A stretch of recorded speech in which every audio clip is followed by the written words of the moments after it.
extorsión, fraude, asaltos a fábricas. A principios del siglo XX todo esto ocurría en Estados Unidos.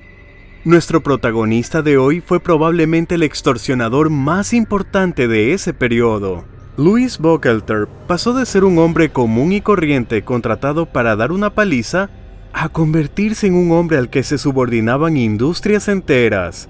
Bajo su liderazgo operaba una pandilla que por su sed de sangre recibió el nombre de Murder Inc., empresa asesina, y el propio Lepke fue catalogado como enemigo público número 1 por el FBI. Si le interesa conocer la historia del extorsionista más sanguinario y exitoso de principios del siglo XX, entonces conozca a Louis Lepke Buchalter, al otro lado de la ley.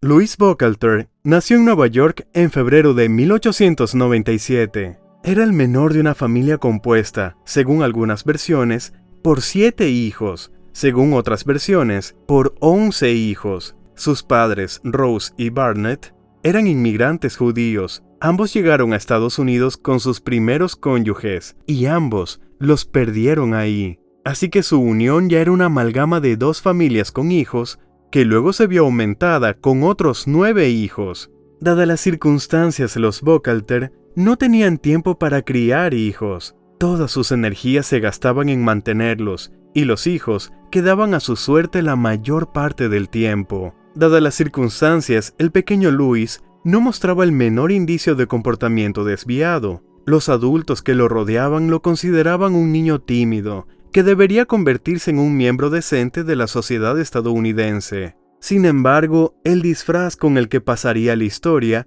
fue saliendo poco a poco a la luz. En 1912 fue arrestado por participar en una pelea masiva, y su madre empezó a oír rumores de que su querido Lepke, como ella lo llamaba, se dedicaba al hurto y al robo.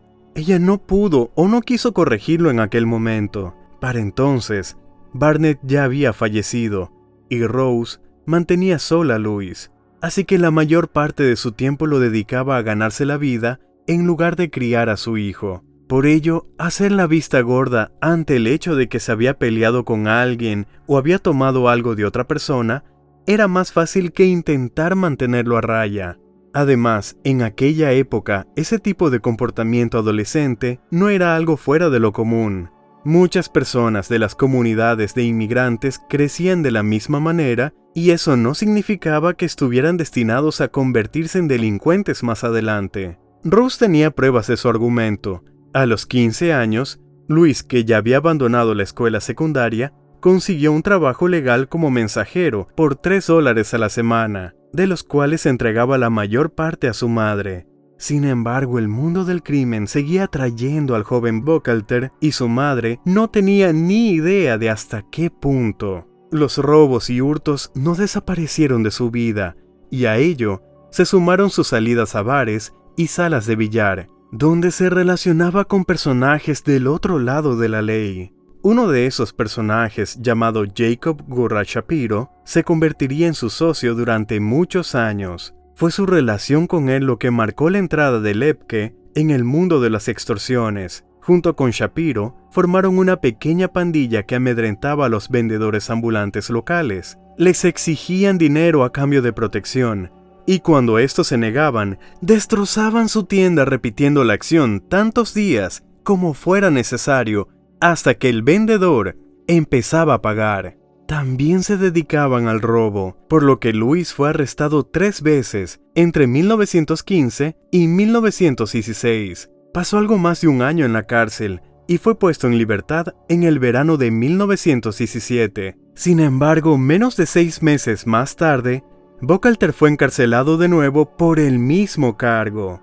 En enero de 1918 fue condenado a 1 año y medio de prisión en la cárcel de Sing Sing. En 1919 fue puesto en libertad y en 1920 ingresó de nuevo en prisión, recuperando su libertad en marzo de 1922. Desde entonces y hasta finales de la década de 1930, Buchalter no volvió a ver las paredes de una prisión, aunque los arrestos seguirían siendo un hecho casi habitual en su vida. Cuando Louis volvió a salir de la cárcel, resultó que el mundo no había cambiado tanto, salvo por la llegada de la ley seca. Había destilerías clandestinas por todas partes. Sus compañeros ganaban buen dinero por el contrabando de alcohol, y las penas por esta actividad eran ridículas. Sin embargo, Buckalter eligió un camino diferente. Poco importa si en aquel momento sabía que le generaría mucho dinero, o si simplemente seguiría un camino ya transitado, porque en ambos casos, en 1922 comenzó su carrera como extorsionador laboral, lo que le daría todo lo que podía soñar mientras destruía la vida de cientos de personas.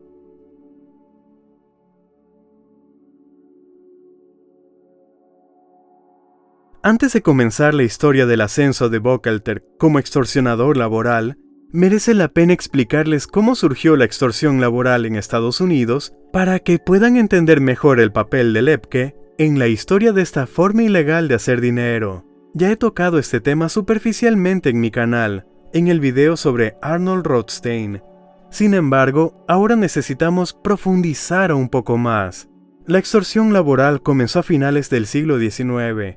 En aquella época, hubo una migración masiva de judíos de Europa del Este, de la cual un gran número de personas comenzaron a trabajar en la industria de la confección. Esta gran influencia de mano de obra barata desencadenó que los empresarios sometieran a sus trabajadores a condiciones inhumanas. Esto provocó la aparición de cada vez más sindicatos que luchaban por condiciones de trabajo dignas y salarios decentes. Si los sindicatos no lograban llegar a un acuerdo, organizaban huelgas y piquetes. Fue entonces cuando entraron en escena los gángsters, contratados primero por los empresarios para disolver estos piquetes. Luego, los sindicatos se los contrataban para resistir la represión violenta de las huelgas y proteger a sus dirigentes y trabajadores. Es decir, al principio los gángsters eran contratados simplemente como luchadores por una tarifa fija, y al principio se conformaban con este papel. El primer extorsionador conocido fue Monk Eastman. A finales del siglo XIX, lideraba un grupo de gángsters tan fuerte como la pandilla de Five Corners. Se alineó con los empleadores durante las guerras laborales y disolvió manifestaciones entre 1897 y 1904. Sin embargo, no se tomó en serio esta forma de ganar dinero ni apostó por ella. El siguiente gángster que vio oportunidades en la extorsión laboral fue Jack Selig. En 1908 lideró la antigua pandilla de Eastman y aprovechó la huelga masiva de 1909 para infiltrarse en el movimiento sindical. Aquella huelga de 20.000 mujeres de la industria textil duró 6 meses y Selig y sus hombres apoyaron a las trabajadoras. Al final de la huelga se unió a varios sindicatos y aseguró un sueldo fijo para él y sus hombres. En 1912, Selig fue asesinado y su labor fue continuada por Benny Fane, que aumentó aún más la presencia de gángsters en el movimiento sindical. Incluso se conservan registros de cuánto le pagaban a Fane por sus servicios de seguridad. Le pagaban a él personalmente $50 y otros $10 por cada uno de sus hombres, de los cuales Benny se quedaba con $2. Los servicios que iban más allá de una simple golpiza se pagaban aparte. Un brazo roto costaba $200 y un asesinato $500 por persona. Cuando Fane, temeroso de la cárcel o peor de la pena de muerte, llegó a un acuerdo con las autoridades, su lugar fue ocupado por Jacob Orgen, apodado Pequeño Augie, quien contrató a Lepke tras salir de prisión en 1922. Orgen continuó la política de sus predecesores, golpear caras, conseguir dinero, y cuando Arnold Rothstein lo involucró con los comunistas en 1924, Augie no hizo demasiadas preguntas. No le importaba que los comunistas quisieran apoderarse de los sindicatos para influir en el sentimiento revolucionario. Tampoco le importaba que Rothstein estuviera exprimiendo a esos mismos comunistas dándole a los gángsters la oportunidad de poder influir no solo en los trabajadores, sino también en los industriales, lo que permitía manejar las huelgas según sus intereses. Orgen solo hacía lo que sabía hacer, golpear a las personas y obtener un pago inmediato. Cuando Lepke y Shapiro intentaron decirle que tenían el poder de tomar el control de los sindicatos, de gestionar las huelgas y por lo tanto influir en los productores, obteniendo mucho más dinero del que ganaban en ese momento, Augie dijo que no estaba interesado. Esto fue la base del conflicto entre Orgen y Shapiro y Buchalter, que habían ganado peso en la pandilla a finales de la década de 1920. Estos últimos entendían cómo actuar para asegurarse una vejez segura, y Augie era un obstáculo en el camino. La ocasión para que el conflicto se agravara fue otra huelga en la que participó la pandilla. Con Orgen como jefe, acordaron poner fin a la huelga pagando $50,000. Buchalter se opuso, argumentando que si la huelga continuaba, se podrían negociar términos mucho mejores. Augie por supuesto se negó, lo que provocó que Lepke y Shapiro se separaran del grupo, llevándose consigo a sus leales. Orgen, para fortalecer su posición, se alió con los hermanos Diamond, otros famosos gángsters de la época de la ley seca. Sin embargo, esto tampoco lo ayudó. En octubre de 1927, Buchalter y Shapiro localizaron y mataron a Augie. Jack Diamond, que estaba con él esa noche, sobrevivió al intento de asesinato, pero se negó a enfrentarse a Lepke. De este modo, Buchalter se deshizo del último de sus competidores en el ámbito de extorsión laboral en la industria textil, dominado por gángsters judíos, porque hay que entender que, aunque Lepke era probablemente el mayor extorsionador de la época, los mafiosos italianos estaban activos y atentos. Mientras Luis tenía como objetivo las zonas donde predominaban los judíos, la mafia tenía como objetivo las zonas donde había más inmigrantes italianos. Esto es muy típico de la delincuencia nacional en los Estados Unidos, formado por inmigrantes de primera y segunda generación. Ahora Buchalter podía hacer negocios de la manera que había deseado durante mucho tiempo. Empezó con la industria textil que conocía muy bien. Los sindicatos, acostumbrados a que los gángsters se limitaran a cobrar sus cheques y mantuvieran un perfil bajo fuera de las huelgas, no estaban preparados para el hecho de que no solo salieran de las sombras, sino que atacaran a sus antiguos empleadores. Mediante amenazas y golpizas, Buchalter, junto con Shapiro, tomaron el control de un sindicato tras otro. El esquema de la toma del poder era sencillísimo. El líder sindical contrataba a los gángsters de Lepke para hacer el trabajo. Ya sea una huelga o la supresión de las disidencias internas, no importaba. Luis, además de dinero, pedía a cambio que muchos de sus hombres se afiliaran al sindicato. El trabajo para el que Buchalter era contratado se hacía lo mejor posible. El líder sindical quedaba satisfecho, pero al cabo de un tiempo los hombres de Lepke, con las mismas amenazas y golpizas, organizaban un golpe dentro del sindicato y lo tomaban bajo su control. A partir de ahí, Luis ya podía influir mediante la organización de huelgas contra los fabricantes, extorsionándolos para garantizar el funcionamiento tranquilo de sus fábricas. Lo mismo ocurría con los industriales. Lepke era contratado, hacía su trabajo, pero sus hombres se quedaban dentro de la fábrica, ejerciendo el control por los mismos medios de amenazas y golpizas. Esto permitía que Luis extorsionara aún más dinero, y si el funcionamiento de la fábrica no era particularmente importante para él, Lepke exprimía hasta el máximo la línea de crédito de la empresa y cuando el propietario ya no podía pagar las cuentas, simplemente lo dejaba enfrentarse solo a la bancarrota. Además de la manufactura, Buchalter también tomó el control del transporte. La ropa no solía coserse en una sola fábrica, y antes de acabar en la tienda pasaba por varios contratistas. La mayoría del transporte lo realizaban sobre todo empresas privadas que no formaban parte de una fábrica. Lepke unió a la mayoría de estas empresas en una asociación naturalmente bajo su control. Por supuesto, a partir de ese momento podía imponer sus condiciones a las fábricas disidentes simplemente cortando sus vínculos logísticos. Por supuesto, tras dicha asociación, el precio del transporte subió considerablemente y todas las ganancias imprevistas se las llevaban Buchalter y sus socios. El único sector de la industria de la confección al que Luis no pudo acceder fue el de la peletería. Allí fue fuertemente rechazado, y el gángster los dejó en paz, enfocándose en el control de lo que ya había tomado y en la exploración de otras áreas, una de las cuales eventualmente fue la industria panadera. Lepke entró con un método que ya había demostrado ser efectivo. organizó una única asociación de transportistas de empresas diversas y luego extorsionó a los industriales mediante huelgas. Además de estas esferas, Buchalter también penetró en los sindicatos de operadores cinematográficos, zapateros, fabricantes de bolsos, taxistas, avicultores, y tras la muerte de Dot Schultz, tomó parte de los sindicatos de trabajadores de restaurantes. No hizo todas estas adquisiciones solo, por supuesto.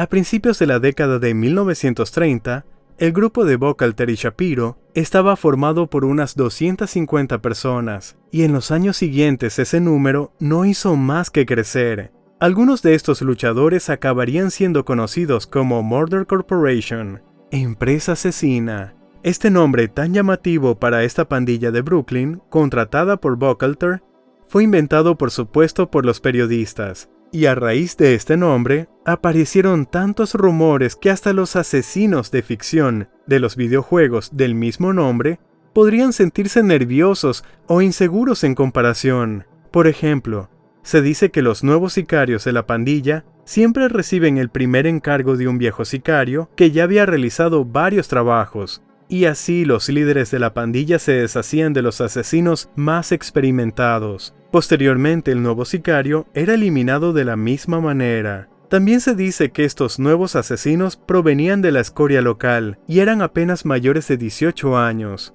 Aquellos que hacían mejor su trabajo no eran asesinados, sino que pasaban a la categoría de los llamados profesionales, que cobraban un sueldo fijo y cumplían cargos especialmente importantes. ¿Y quién les pagaba por ello? Exactamente, el sindicato criminal encabezado por Luciano, quien tenía su ejército privado. El número de la pandilla oscilaba entre 500 a 1500 personas. El número de asesinatos llegó a contarse en miles de víctimas. Es una gran historia para una película de acción o un thriller, en la que el investigador atrapa a la pandilla más peligrosa del mundo. Sin embargo, la realidad, como siempre, resultó ser mucho más prosaica. No cobraban ningún salario del sindicato del crimen, ya que tal sindicato no existía. Los que me siguen desde hace tiempo ya saben por qué. Los que no, revisen mi video sobre el nacimiento de la mafia norteamericana. En realidad, todo lo demás ha sido enormemente exagerado. Era una pandilla ordinaria que, como otras, se dedicaba al chantaje, la extorsión, la usura, la prostitución y otras actividades ilegales. Como trabajo secundario cumplían encargos para Buchalter. ¿Podían haber cometido asesinatos para la mafia? Podían. Luis conocía a Luciano y tenía buenas relaciones con Anastasia, así que reunirlos no era un problema. No mataban al nivel de los modernos cárteles de la droga y nunca fueron un ejército privado. Era una pandilla de matones comunes que eliminó a docenas, tal vez cientos, pero de ninguna manera a miles de personas. En fin, Murder Corporation es un tema para un video aparte, y en el contexto de la historia de Lepke, se debería entender que estaba conectado con ellos, hacía lo que él les ordenaba, y en el futuro sería una de las razones de sus problemas con la ley.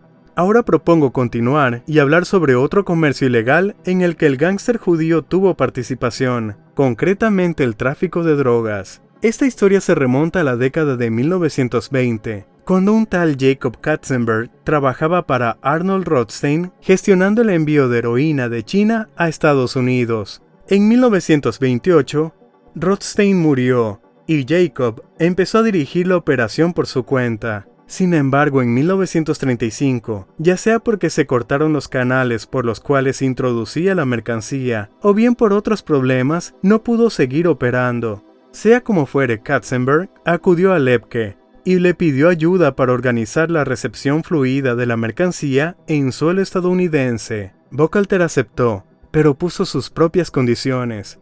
No invertiría dinero, solo resolvería problemas. Recibiría el 50% de la heroína importada. La droga solo se vendería a distribuidores de confianza de Luis, es decir, gente que trabaja para él de una forma u otra. De ellos obtendría el 50% de las ventas al por menor. Katzenberg, por supuesto, se enfureció ante tales exigencias, pero negarse a uno de los gángsters más influyentes de la época, sobre todo cuando él mismo había acudido a él, no solo era estúpido, sino también peligroso. Buchalter resolvió los problemas con la aduana y sin invertir un céntimo, entró en el negocio de contrabando de heroína. Sin embargo, las drogas, por supuesto, eran para él una especie de inversión a la par que las mismas inversiones legales que hacía para los informes al fisco.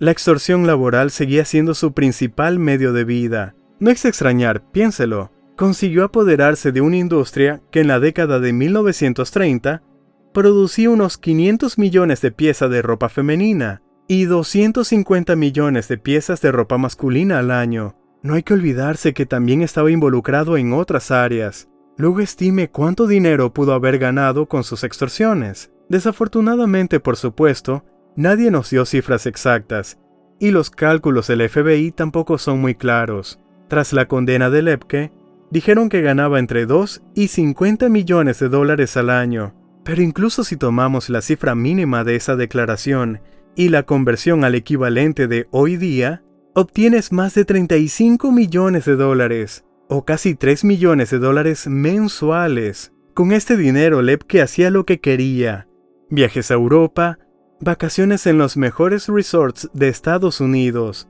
bonitas casas, autos y trajes. Llevaba una vida que nunca había soñado cuando era un niño que robaba carteras a los transeúntes. Sin embargo, al haber llegado tan alto, Buchalter no pudo evitar llamar la atención de las autoridades. El fiscal Thomas Dewey acababa de encerrar al rey de las loterías clandestinas, Dot Schultz. Había enviado a Charles Luciano a prisión por dirigir una red de prostitución, y decidió que a su colección de trofeos le faltaba un destacado extorsionador laboral. Así fue como Lepke apareció en su radar, y muy pronto olvidaría lo que era una vida tranquila y cómoda.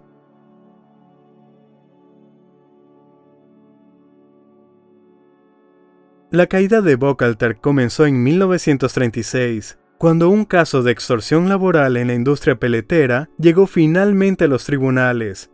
He mencionado antes que este era el único sector de la industria textil que Lepke no había sido capaz de captar.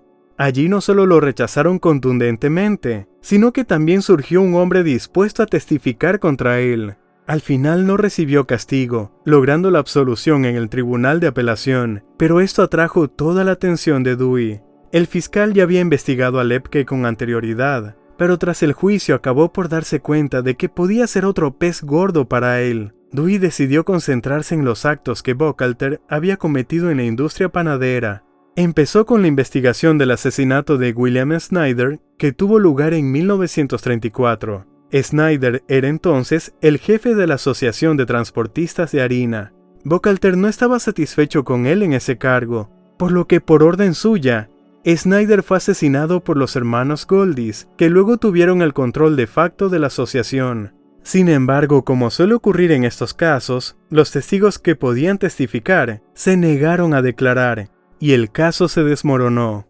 ¿Detuvo eso a Dewey? Al contrario, recibió una clara señal de dónde debía investigar, y comenzó un minucioso examen de los asuntos de la Asociación de Transportistas de Harina.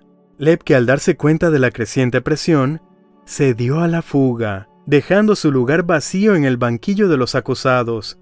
En su lugar, Max Silverman, William Goldis y Benjamin Spivak fueron condenados por extorsión laboral. Los tres naturalmente trabajaban para Buchalter. El propio Lepke enfrentaba un caso separado del mismo sector, en el que ya estaba testificando Max Robin, mano derecha de Buchalter durante muchos años, quien sabía demasiado. Además, uno de los hombres de Katzenberg también había comenzado a hablar, entregando a la oficina de narcóticos toda la estructura de la operación, poniendo a Buchalter al mando de ella. Para asegurarse de que Louis no escapara, Dewey acusó a los hermanos Goldis del asesinato de Snyder, y estos se dieron a testificar sobre los negocios de Lepke en la industria panadera. Con esa serie de cargos, Buchalter podría haber pasado el resto de su vida en la cárcel, lo que muy probablemente no quería. Decidió resolver este problema de la forma más típica, muy parecida a la famosa expresión: sin cuerpo, no hay caso. Solo que en el caso de Lepke sonaba más bien así: sin testigos, no hay juicio.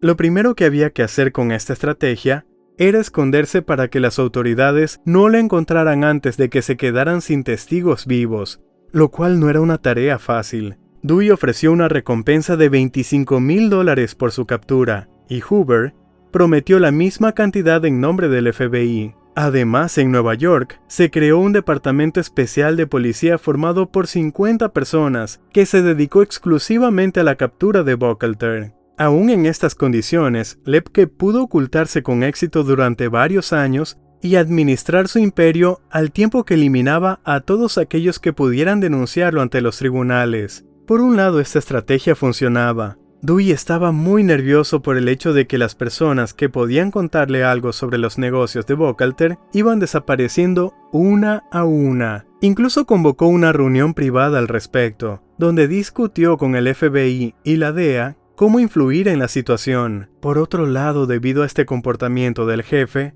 muchos subordinados empezaron a temer por sus vidas. Al fin y al cabo, la más mínima sospecha bastaba para que Lepke condenara a muerte a una persona, sobre todo porque ya había un precedente en el que Lewis se había equivocado. Max Robin, a quien ya he mencionado, había sido enviado lejos de Nueva York por Buchalter. Sin embargo, un par de semanas después, desobedeció a su jefe y regresó para ver a su familia. En ese mismo momento recibió una citación de Dewey para ser interrogado. Robin no tenía intención de delatar a nadie. Buchalter no le creyó y envió a hombres para matarlo. Max, sin embargo, sobrevivió milagrosamente al intento de asesinato y cambió radicalmente su postura, convirtiéndose en un testigo clave en un caso de extorsión en la industria panadera. Otro inconveniente de esta estrategia fue que perjudicó al resto de los líderes del crimen organizado. Los jefes del crimen de Nueva York, de una forma u otra,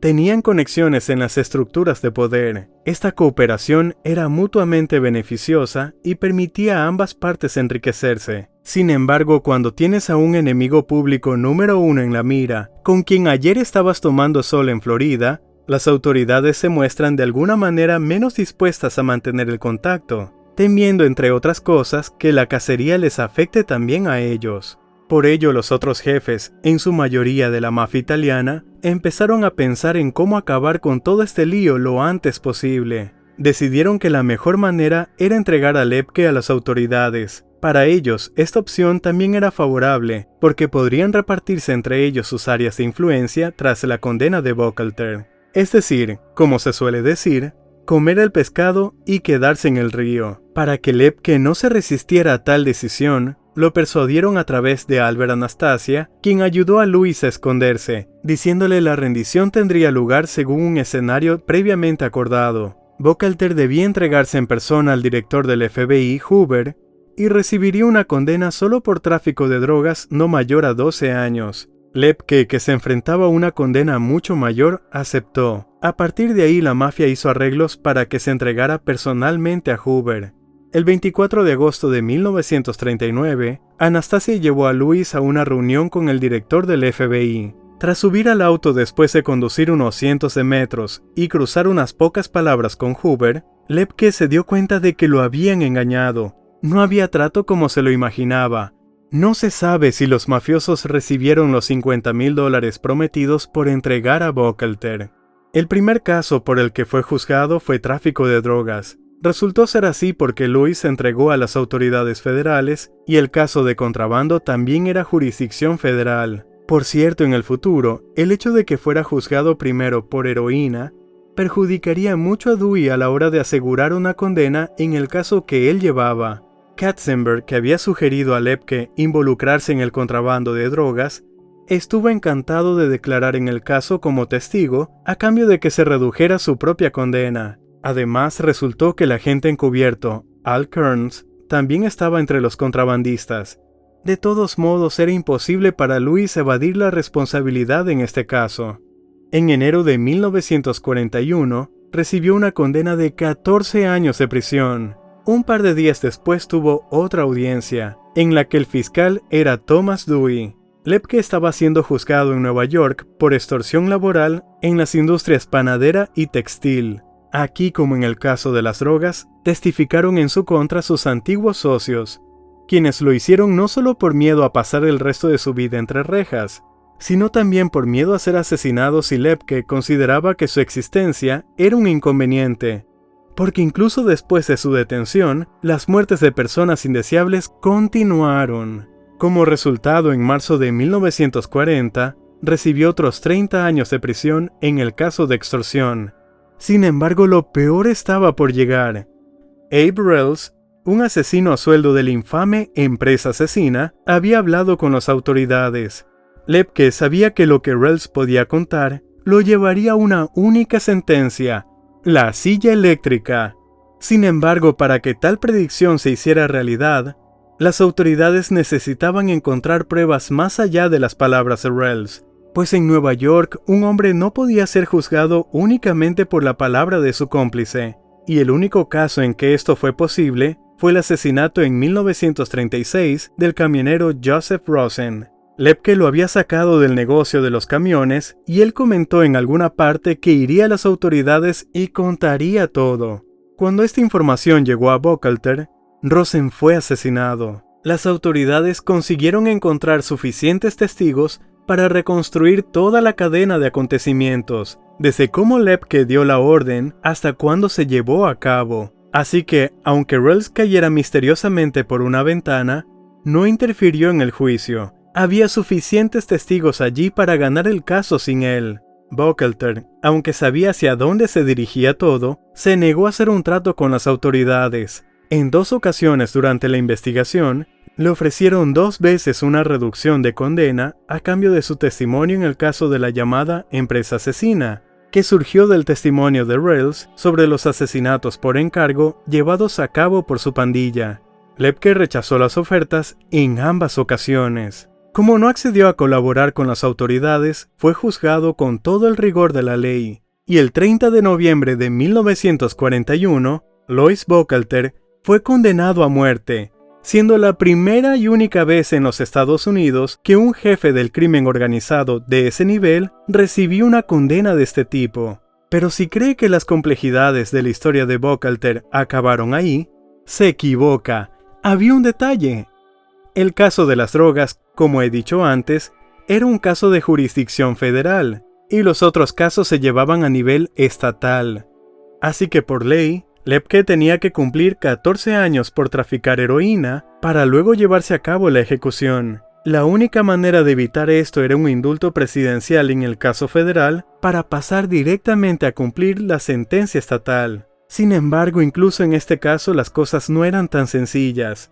El presidente en ese momento era Franklin Delano Roosevelt, demócrata. Thomas Dewey, que tenía grandes ambiciones políticas, era republicano. Y aquí es donde entró en juego la política de alto nivel. Mientras cumplía la condena en un caso federal, Lepke, por decirlo en términos simples, estaba bajo la jurisdicción del presidente. Si Roosevelt lo indultaba, Luis quedaría inmediatamente bajo la jurisdicción de Dewey, que tenía el control absoluto en Nueva York, primero como fiscal y luego como gobernador. ¿Por qué es importante esto? Porque varias personas muy cercanas a Roosevelt habían tenido tratos comerciales con Buchalter en algún momento. Por ejemplo, Sidney Hillman, como jefe del Sindicato Unido de Trabajadores de la Confección, trabajó muy estrechamente con Lepke, utilizando a menudo a sus sicarios. Roosevelt temía que si ponía a Buchalter en manos de Dewey, este podría intentar ofrecerle un trato, entregar a todos los funcionarios demócratas corruptos a cambio de indulgencia. Si Lepke aceptaba tal acuerdo, sería el fin de la carrera de muchos subordinados y del propio Roosevelt, y un fuerte aumento del peso político de Dewey. Por esta razón, la ejecución de Buchalter se pospuso continuamente durante más de 2 años. Las autoridades lograron superar el conflicto legal a principios de 1944, y Luis fue trasladado al estado de Nueva York. Pero incluso aquí, la ley seguía burlándose de Lepke. El 2 de marzo estaba prevista su ejecución. Se lo preparó para ello y se le permitió comer la última comida que había pedido. Luego resultó que debido a retrasos legales, tuvo que ser aplazada 48 horas. Así que el 4 de marzo de 1944 comió su última cena de nuevo. Esta vez, realmente fue la última. Un par de horas más tarde fue llevado a la silla eléctrica. Fue electrocutado. El médico dijo: "Declaro a este hombre oficialmente muerto". Esta fue la historia de Louis Lepke Buchalter. Como conclusión de la misma, quiero recurrir a la sabiduría popular que dice: cosechas lo que siembras.